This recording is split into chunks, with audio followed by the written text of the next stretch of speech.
If you like this episode, please support our podcast by going to talkmurder.com/join and becoming a Talco Supremo. Dear Santa John, this year, all I want for Christmas is for you to tell the most brutal, vile, horrific murder story to date. Love, Tiny Tim. All right, Timmy. I see you have been quite good this year, so I will oblige your request. Let's see here. How about the Vampire of Düsseldorf? Ho, ho, ho.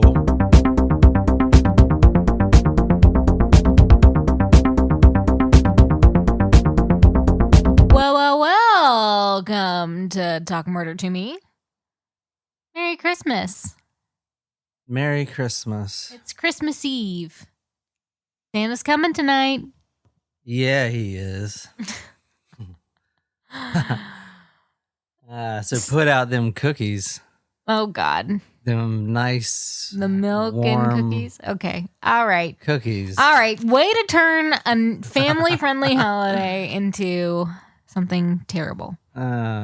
Well, we're sorry that Jen is not here to record with us, guys. She is home in Massachusetts visiting her family.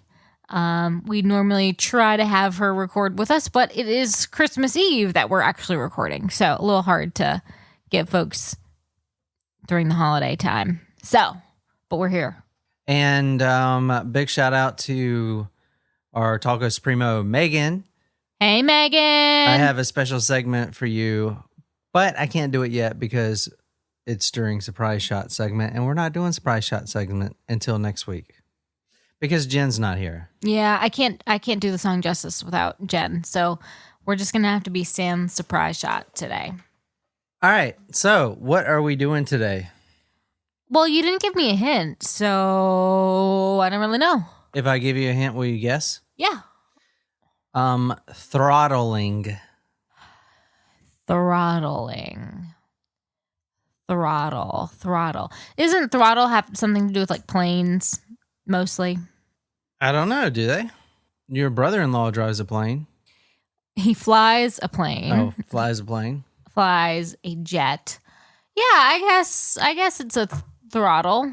Well, they're like throttle, clutch, like I feel like all those words go together. So I don't know if it's a car thing as well. I guess most podcasts out there would do Christmas kind of happy stories. Yeah. I didn't really get that memo. And instead... Well, this is also a murder podcast, so there's not going to be like happy stories. And instead, I want to end the new year with a bang. Explosion. All right. So there's a with those two little hints, I'm gonna say that there is like a pyrotechnic. Oh no, the bang isn't. Bang is actually sexual. Yeah. Oh, it's sexual. Oh. This is really an interesting topic we're going to be talking about tonight. It's a very interesting killer. It is international, and it is a two-parter. Huh. International, say. Are we going to Canada? We're not going to Canada. Thank God. Sorry, Canada. You just make me sad. We're going to the little small town of Dusseldorf. Germany? In Germany. We're going to be talking about the Vampire of Düsseldorf. Ooh. If he's anything like the Vampire of Sacramento, I'm in for a real treat this morning. A little more than 10 victims. He's a serial killer. He's a sadist. And his method of killing, stabbing with knives, hammers, axes. Oh. So we're going to the late 1920s. So 1929 is basically when he had his spree, his killing spree. And I don't really know how to describe this guy other than Jen picked a really good episode not to be on, because if I had to compare this guy with another killer we've done, I would probably compare him to Pee Wee Gaskins. Oh, shit. Seriously? Yeah. Oh, my word. It's really bad. And The great thing about this story is he also has a tell-all that he wrote before he got executed. I thought tonight we'd start with one of the quotes that he had right before he got executed, because he went to the guillotine. The guillotine. And Peter Kürten, the Vampire of Düsseldorf, really wanted to know what it would sound like, the audible sound of his own blood squirting out of his neck when the guillotine cuts him. And he was wondering if he would be able to have a millisecond before the lights went off to hear it. Yeah. I'm putting all these pictures on talkmurder.com. There's actually a picture of it. Oh my God. And this is it. So go to talkmurder.com to see his head. Oh my God. Why would they do that? Oh my God. Oh my God. This is Peter Kürten, and there's his head. Also, his name is kind of a letdown for a serial killer. I'm just going to say Peter Kürten. Well, no, it's K-U-R. Oh, okay. That sounds German now. E-T-E-N, Kürten. I was just thinking of like the drapes. Look at his head. Right. It's straight like down the middle. So is that in Wisconsin? It's in Wisconsin now? Yeah. So it's in a museum there. And if you see, the head is actually cut straight down the middle. It's kind of crazy how accurate cut it down the middle like that. So they did not cut it at the neck at the guillotine. They just... I don't know. I think they may have cut it on the neck in the guillotine. And then sliced it. The execution episode is tomorrow. This is a very large story. For Christmas. Yeah, this is a very large story. So I'll be able to tell you about that tomorrow. Here's a very interesting paper right here I found. This is from the Detroit Free Press, January 26, 1930. But now this is before they caught Peter Kürten. Mm-hmm. It was basically another Jack the Ripper case. 19 baffling Ripper murders by the jeering egomaniac of Dusseldorf. Now, this paper is actually before they caught him, so you can see the first paragraph here in this paper says, not since the days when Jack the Ripper was on the rampage has a whole community been thrown into a state of panic-ridden tension over a fiend's outrages that obtains in Dusseldorf. So you can see that everyone was fucking freaking out. Now, this guy actually did come forward and confess everything, and he wrote a tell-all book. Well, so they probably wouldn't have caught him otherwise. Well, they caught him because he was not choosing his victims right and stuff like that. They caught him relatively easy. Oh, really? Once they started looking for him. I'm kind of surprised because in the 20s there's no DNA evidence, so people can literally get away with murder very much more easily than they could today. Yeah. The great thing about this story is a professor actually interviewed him extensively, and Peter Kürten's request, if you read the book, which I'll upload to talkmurder.com, I'm surprised this book isn't banned because it's really horrific. But the professor actually promised him that they would never release. If you read in the book, Peter Kürten's request was never to release this information to the public. And I imagine the professor did leak it out, and that's why we have it today. And it's very personal, and it's extremely gruesome. And like I said, it's basically him telling the complete truth about everything that he did. If you want to read this is from the Detroit Free Press, January 28th, 1930. Why does this creature, which can have little human in its nature, delight in leaving a wake of blood through a peaceful town? No one knows. This was right before they caught him, and the tension was insane in the small town of Dusseldorf because it didn't matter what age you were or, as you'll see, what sex. You had to watch your back. And the age ranges from the age of 5 to 45. So it's a very wide range, and there's actually a male victim as well. Which makes it that much more surprising that they caught him, unless maybe he was related or knew the people. So Peter Kürten is a sadist. So do you know what a sadist is? Sadist is he likes to he gets sexual pleasure out of inflicting harm on others. Yeah, that's exactly right. Very good. Thank you. We've certainly done a lot of crime stories. That's fucking creepy. It's like verbatim in the literally dictionary. Yeah, so if you read this book, which I recommend for any true crime aficionado out there, it describes the mind of a sadist so well because it's so much different than someone just killing for, sexual gratification or someone trying to, have sex or rape or something like that. It's completely different. The mindset is basically he only gets sexual gratification if he hurts or basically if he sees a victim in pain. So if I was to describe the story, I would say Pee Wee Gaskins as in the brutalness and the gruesomeness, as Nicole will be reading a lot tonight. Joy. And also Sylvester, and I can't remember his last name, the train bomber, the Blippy train bomber. Matuska. So remember, he actually got sexual gratification from seeing mass casualties and catastrophes of a train being derailed. And there was semen found at the train crashings in these little rags. So he was getting off seeing this. And it's I will not forget that quote from that new. It was in that episode somewhere where someone said, like, make sure when you see we don't know the numbers that they exist, but if you see someone rubbernecking and you don't see their hands, do you remember that? Yeah. What was that from? I don't know. All right. So Peter Kürten, this is him. That's how he spells his name. K-U.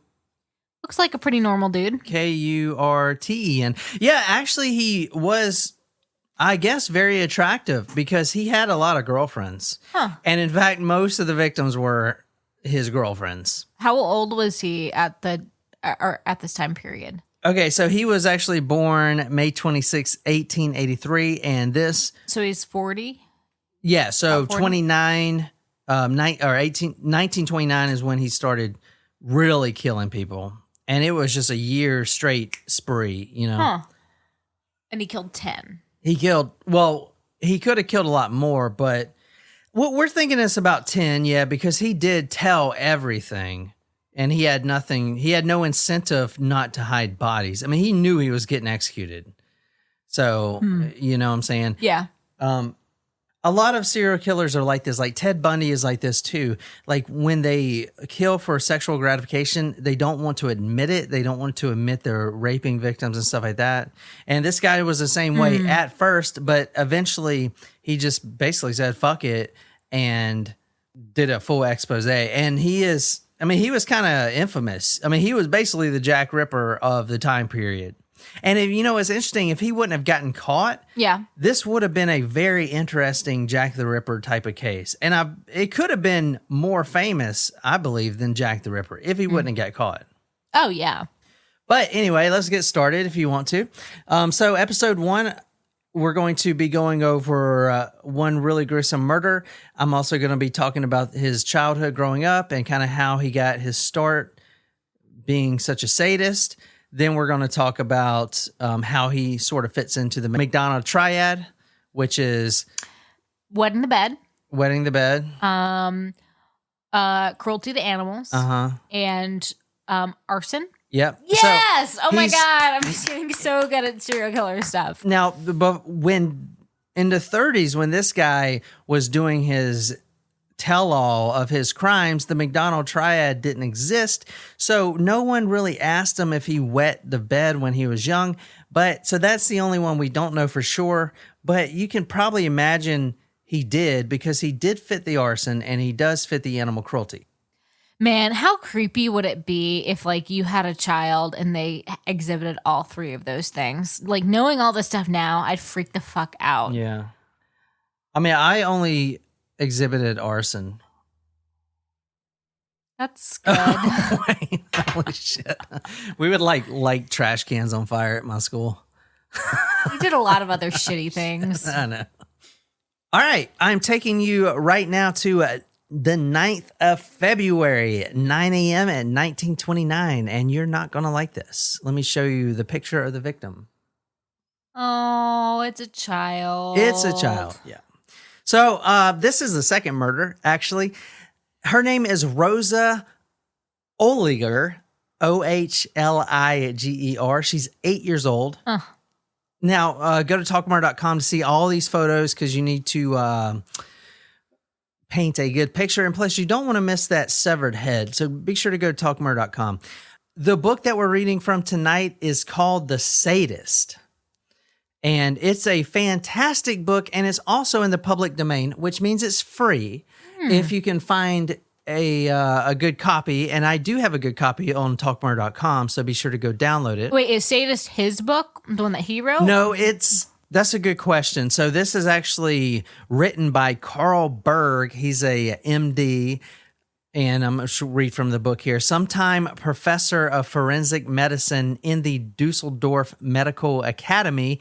He's also the founder and medical director of the Dusseldorf Institute of Legal and Social Medicines, medico-legal officer of the Dusseldorf Criminal Court. And obviously he's long gone now because this was written in 1932. But he was the professor, and if you read the book, which is a fantastic book, you'll hear Peter Kürten refer to him as professor all the time. Professor, professor, professor. So it's like a one-on-one interview. So he's basically writing verbatim what Peter Kürten says. Now, if you want to read this, Nicole, this is actually from the Miami News. There was a few papers over here that did pick up this story. Now, at the time, it was not in English. It was in German, obviously. So they had to translate it. But this is from the Miami News, Sunday, August 17th, 1930. But 5 days later, some boys on the prowl unearthed the charred body of Rosa Ohliger, who had failed to return home from school. The corpse had been casually deposited behind a high fence on the vacant lot. Murder had been done, but not by fire. In the little girl's torso were telltale stabs made with a sharp-pointed instrument. Of clues, there were none. All right, so workers found the body of an 8-year-old girl. Now, in the book, it actually claims she was under a hedge, but in this paper, it says she was beyond a high fence.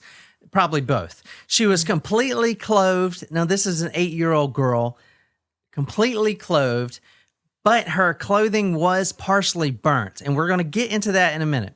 The underclothing was completely singed with fire. Oof. It was burnt completely. The body smelled strongly of petroleum. Blood stains from multiple wounds to the breast were through the clothing.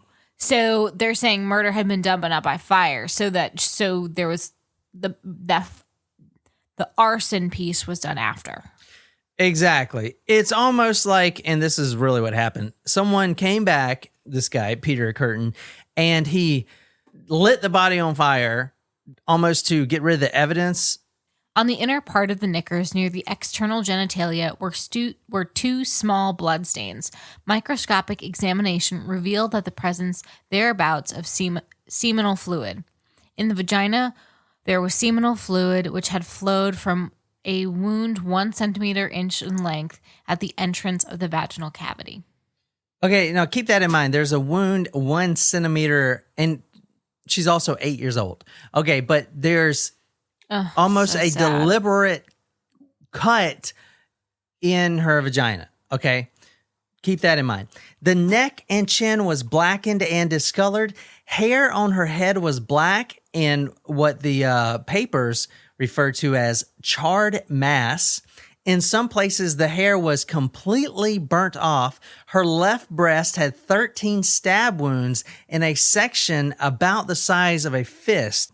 In the military, when you shoot like a rifle at a target, you call that grouping, where the bullets are so close together that they form a little group, and then you can further tweak your rifle to group them down even further and further.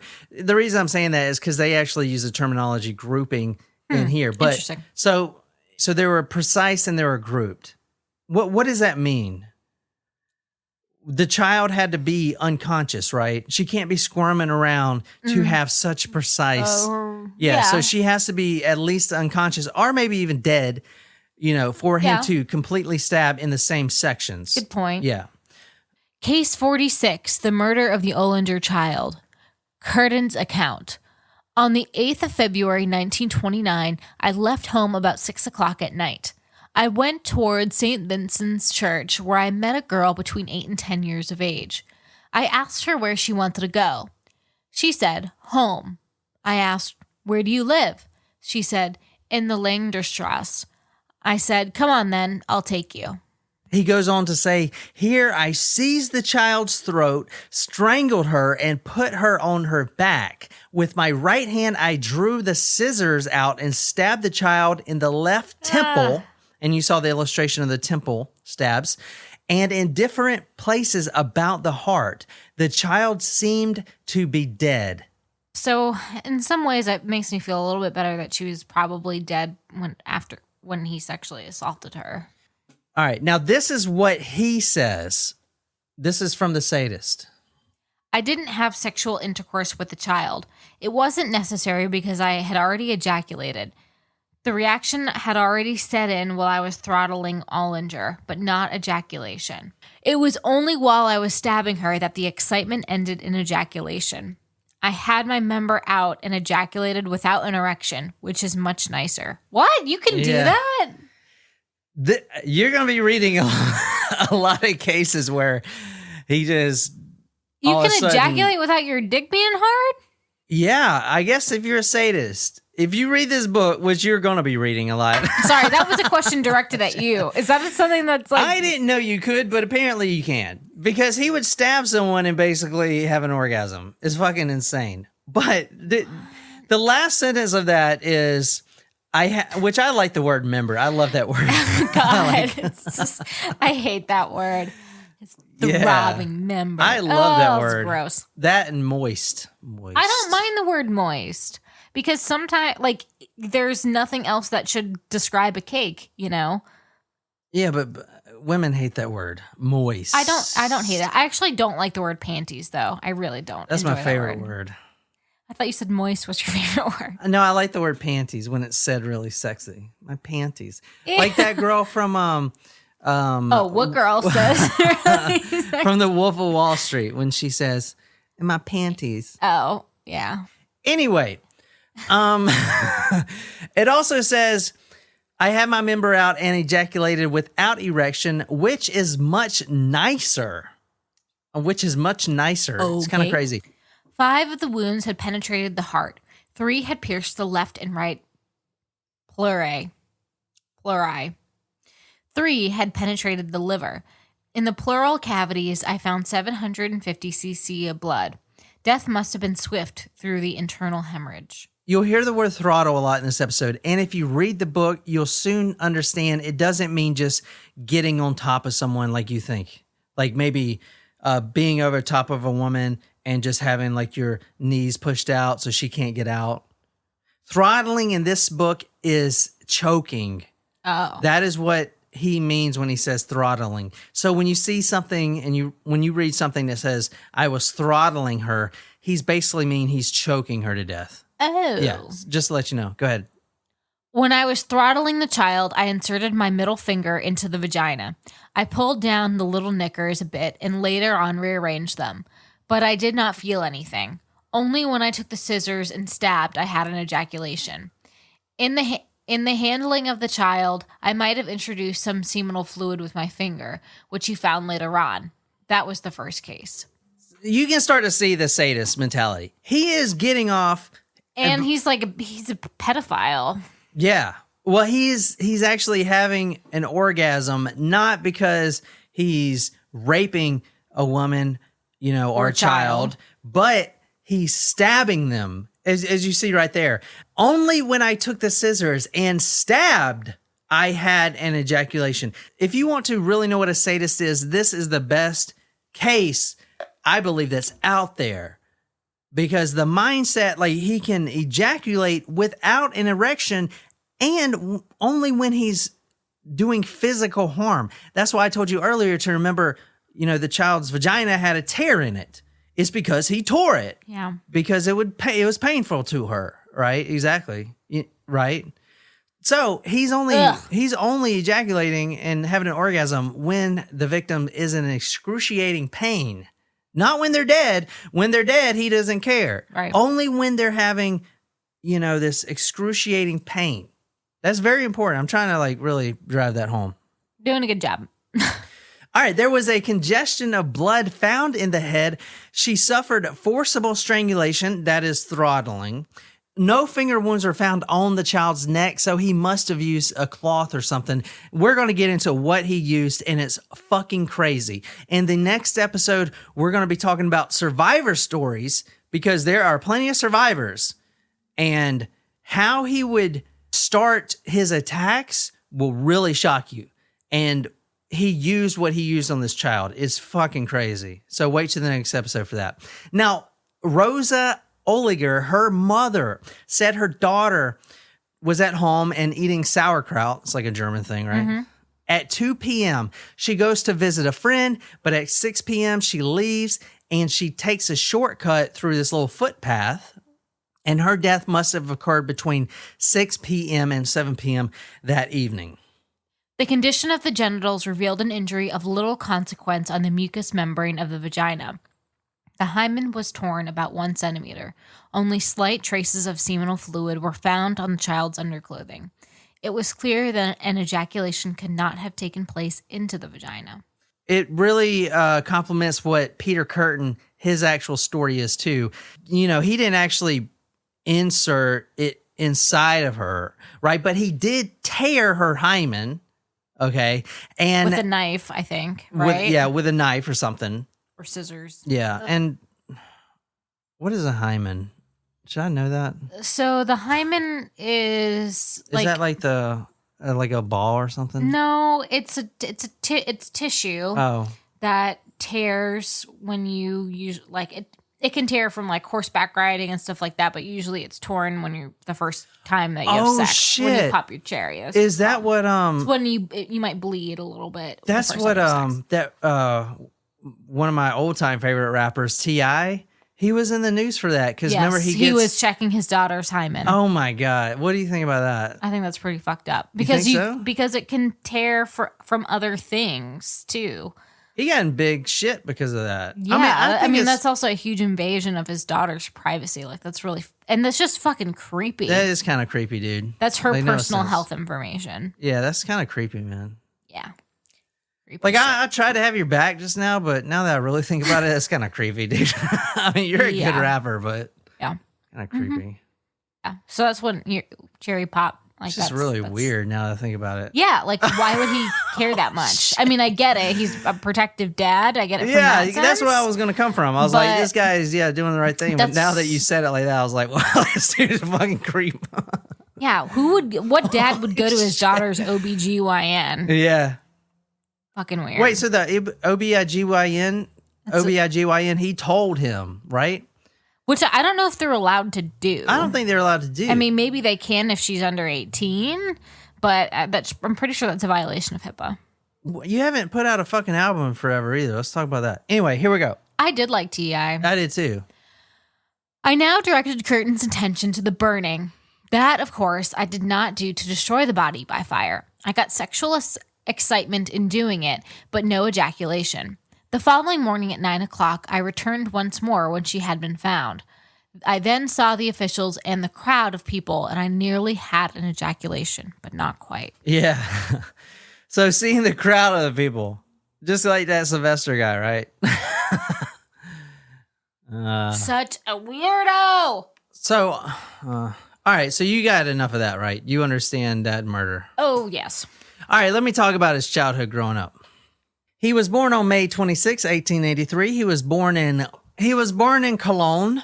He was a pretty decent student. His father was a sand molder, okay? And his father was also very abusive, and he was an Arsonist? Bedwetter. Alcoholic. Shit. Oh, I thought we were talking about the kid. No, the father. The father was a sand molder. He was alcoholic and abusive. Now, sexually or just physically? I wouldn't say sexually, but he did have incestual relationships with his daughter. Oh shit! Yeah, so he sexually abused his daughter then. Yeah, but not Peter Kürten, or maybe he did. I don't know. Yeah, we don't know. But he sexually abused his daughter. Yeah, exactly. Peter's sister. Yeah, we know that for sure. All right. So Peter Kürten's first criminal offense was at the age of 16. Now he has 4 criminal offenses. What? I was going to say, sounds like you. Yeah, it sounds like me. Yeah, but the thing is, I never got caught. Well, I got caught once. Well, twice.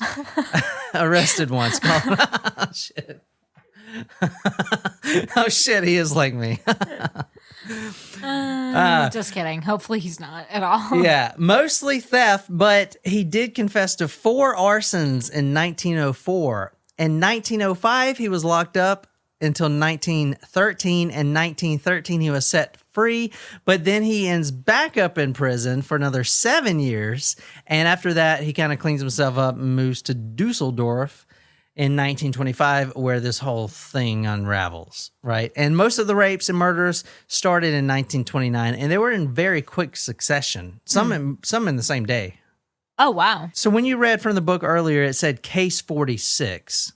Did you see that? Yeah. There are 70 or I think it was like 76 or 80 cases, but not all of them resulted in death. And we're going to talk about this a little bit on the next episode. But he would literally walk up to someone on the street and stab them with some scissors and then fucking book it.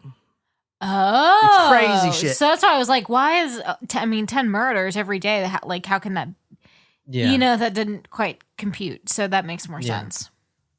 And you know what that reminds me of? What? And I haven't thought about this until just now, but there was a video of 2 parents walking with their children, and a random woman comes up and stabs one of the kids in the eye. And this is on CCTV. And the kid lived, but this random woman just came up and just stabbed him in the eye and then ran off. And she was never caught. I don't believe she was caught. Oh my God. Have you seen that? No. Here, let me show you. It's crazy. I don't know. You don't want to see it? I don't want to see it. But yeah, and I didn't think about that until just now, but maybe that woman that did that is a sadist.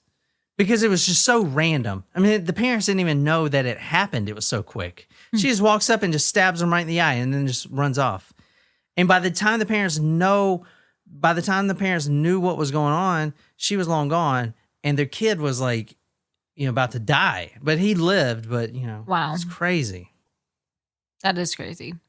All right. So the father, as I say, was a sand molder. He was also very egotistical. He was a drunkard with numerous children. And a little bit from the sadist. Even today, he impressed the examining magistrate, this is the father we're talking about, by his self-possession.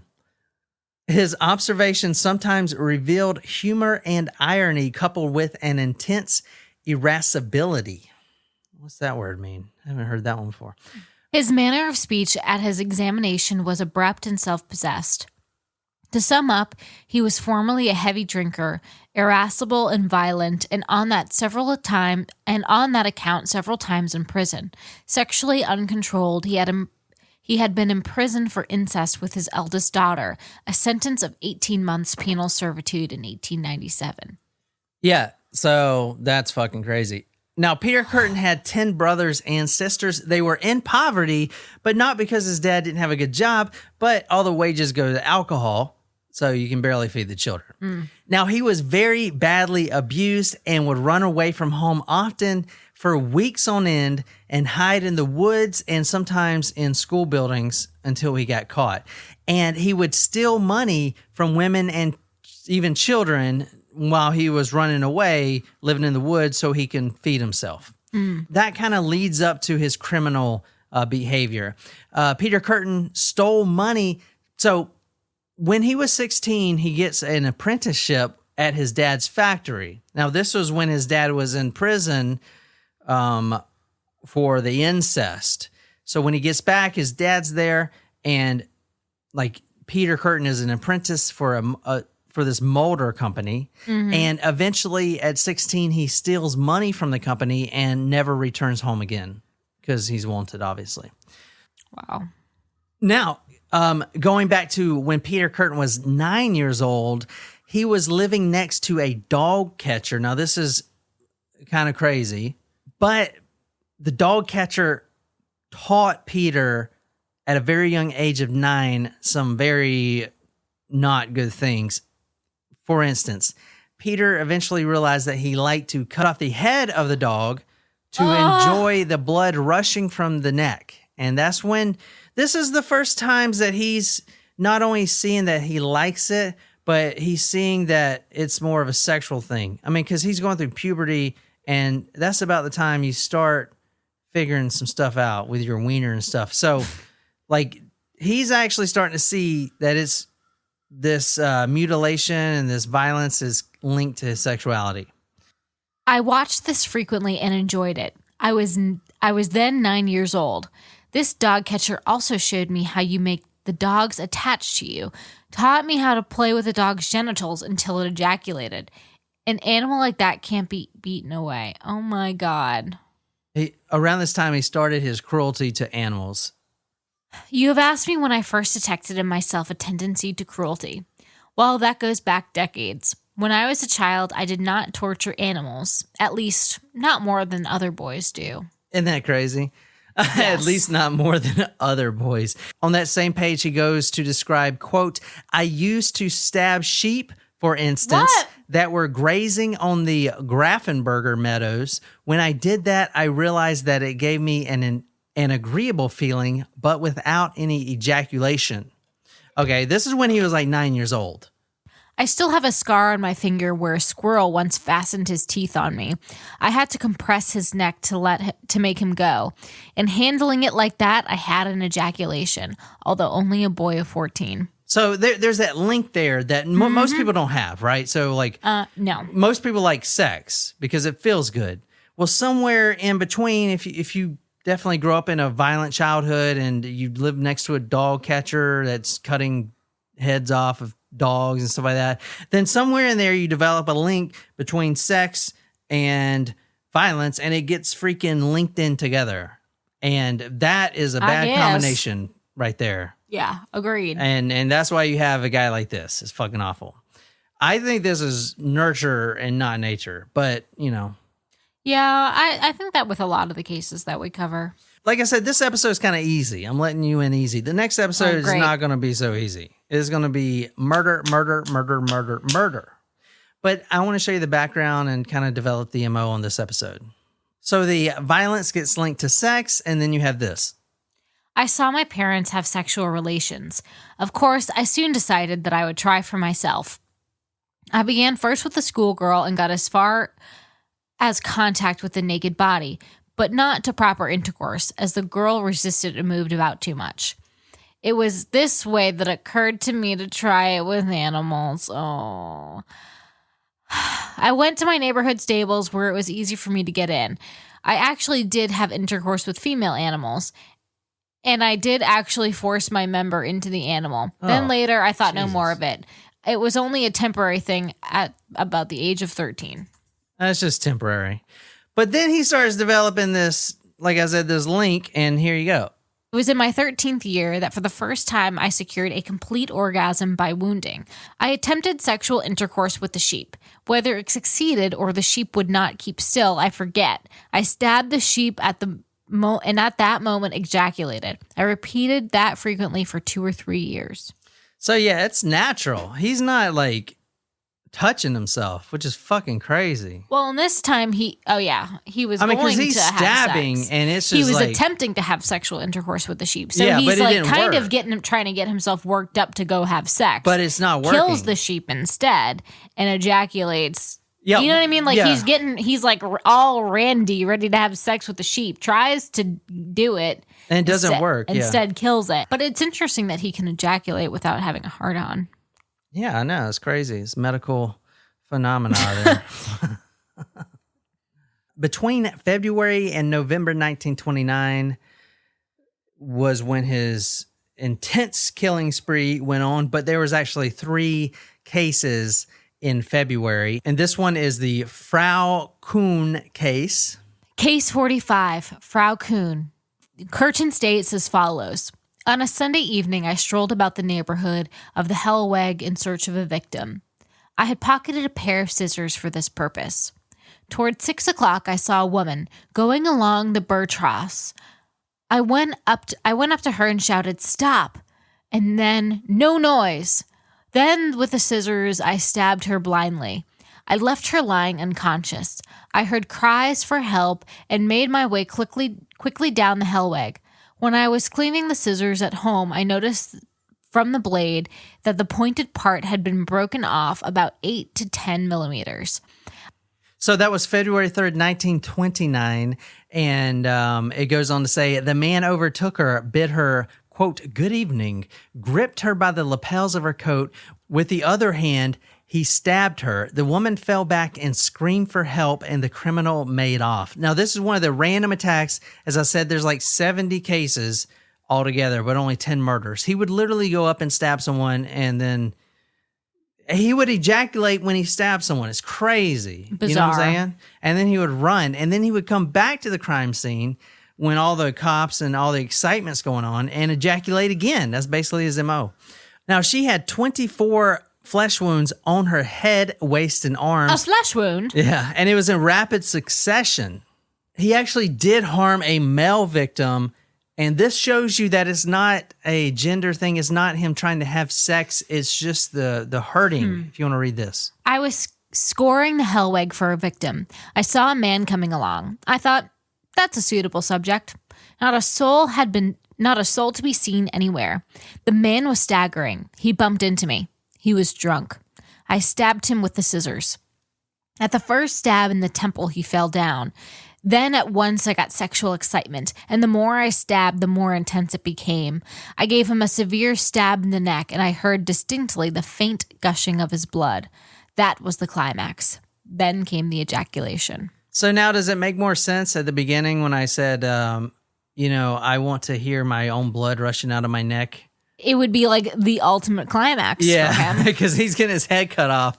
And he's like hoping he could ejaculate once more. Just one more time to go off into oblivion. Also, we're using a lot of technical. He climaxes right to the pearly gates. He better not be going there. He rides that white seminal fluid all the way up to hell. St. John. To hell. To hell. You're forgetting where he says to go. He drowns out all the flames with his seminal fluid. All right. The following morning, when I went back, the murder commission was there. Then I enjoyed another ejaculation, despite the intense cold. As you know, it was horribly cold at that time, yet I was not conscious of it, though He's like making excuses for his small penis. Yet I was not conscious of it, though I had on a very thin coat. All right, so to talk a little bit about the MO. He always at first he always denied it was sexual, and as you see, it wasn't. It's totally sexual, though. It is, but it's not. But like not for the rape. fact. Yeah, it's sexual so that he can get off. Exactly. So here's what he says: "Quote, I always had a constant desire. You will call it the urge to kill, and the more the better.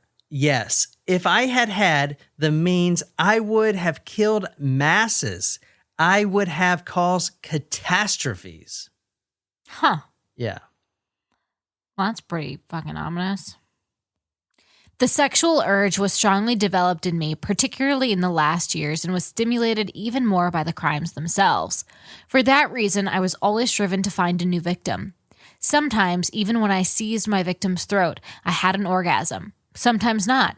But then that orgasm came as I stabbed the victim. It was not my intention to get satisfaction by normal sexual intercourse, but by killing. When the victim struggled, she merely stimulated my lust. Okay, so a little bit about the MO before we close this episode up.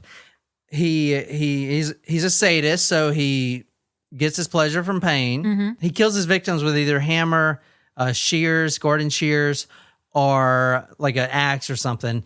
And he'll usually hide the body, but not completely dispose of it, because he goes back to the crime scene to relive that experience again. And he actually, in his own words, has an ejaculation just seeing the excitement of the crowd and being there. It's like he's reliving it again. So he's getting a double excitement off that. So when you hear, the killer always returns to the scene of the crime, I mean, that doesn't, not really, that hardly ever happens, but in this case it does, right? I mean, the killer is definitely coming here for sexual satisfaction. Yeah. For instance, he says, quote, "That evening I was already in a state of strong sexual excitement." Now this was after one of the murders I'm going to talk about. Again, the day after the crime, when I visited Flea, F is a city, Flea, and saw the tremendous excitement of people, I ejaculated. I went over and over again to the graves of the victims and returned repeatedly to Mulheim, the grave of Klein, and the Stolfer Cemetery. When I fingered the earth of the grave with my hand, I sometimes became sexually excited. When I recalled in the memory of the events, I could stay for hours by the grave of Han. But when I had an orgasm on the graves, it was without any act on my part. God. The great thing was that I was within reach of the achievement of my mission. Oh my God, he's like jerking it on the graves. But he's not touching himself, he's saying. That's so bad. He's just so able to do it without physical contact. So fucked up. That's not even Ed Gein wouldn't go that far. He's jerking it on the graves. All right, there's the headline. Even Ed Gein wouldn't go that far. So, I didn't even know that was really possible to orgasm without like any sort of physical. Yeah, I didn't either. Shit. Well, I guess yeah. Because that's what a wet dream is, right? Yeah. Yeah, I guess. Kürten, in fact, used two methods to achieve sexual gratification. Either he abandoned from the start of the idea of actual intercourse, and this was in the greater number of cases, the arsons and the simple throttlings.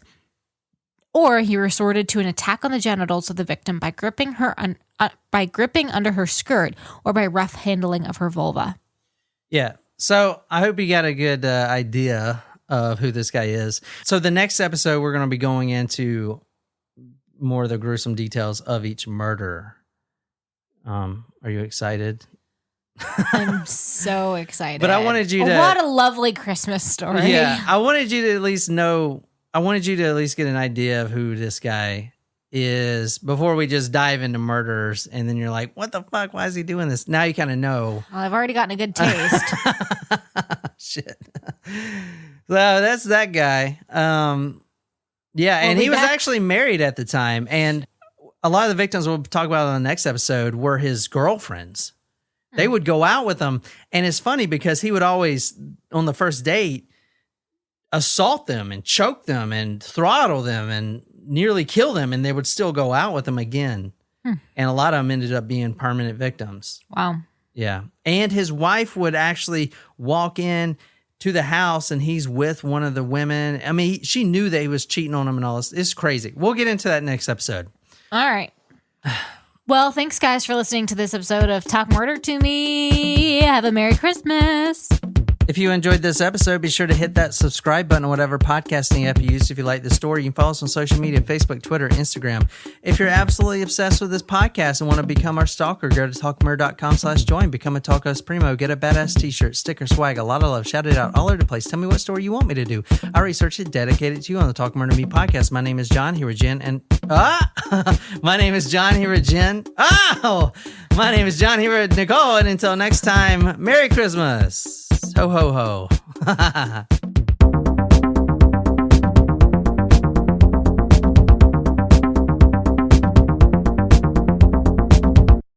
Shit on my own titties. That's annoying as tits.